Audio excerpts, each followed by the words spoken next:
Smart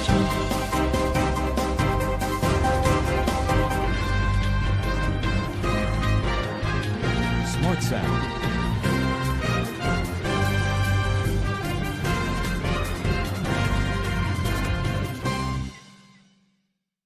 India முழுவதும் பரவி வரும் கொரோனா வைரஸ் காய்ச்சலை கட்டுப்படுத்த மத்திய மாநில அரசுகள் 21 நாட்கள் ஊரடங்கு உத்தரவை அமல்படுத்தியுள்ளன.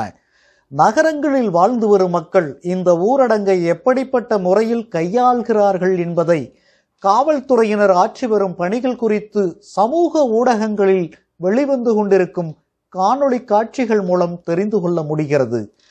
நகரத்து இளைஞர்கள் கம்ப்யூட்டர்கள் மற்றும் மொபைல் போன்களுக்கு முகம் கொடுத்து கொண்டிருக்க, அதற்கு நேர்மாறாக ஊரடங்கை பற்றி கவலைப்படாமல் இந்த அமைதியான நாளில் காவல் தெய்வம் முனியப்பன் எல்லையில் காவலுக்கு நிற்க, சந்தடிகள் அற்ற நவீனங்கள் எட்டி பார்க்காத கிராமத்தில் கதிர் விளைந்த வயல்களில் அறுவடைக்கு பின்னர் முளைத்த நெற்கற்றைகளின் மத்தியில் ஆரோக்கியமான சூழலில் அணிந்துள்ள ஆடைகளில் வியர்வை வெள்ளமாய் வழிய ஒருவருக்கொருவர் தள்ளி நின்று தங்களது விருப்ப விளையாட்டான கிரிக்கெட்டை வழக்கம் போல விளையாடி கழிக்கிறார்கள் கிராமத்து இளைஞர்கள்.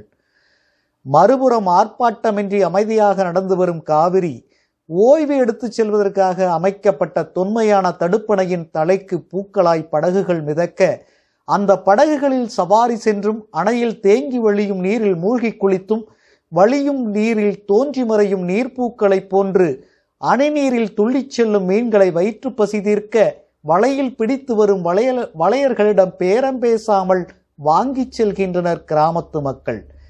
2020 மார்ச் 24 வந்த இந்த ஊரடங்கு இவர்களது வழக்கமான வாழ்வியல் முறையில் எந்த வகையிலான மாற்றத்தை தந்தது என்பதை 21 நாட்களுக்கு பிறகுதான் அறிந்து கொள்ள முடியும்.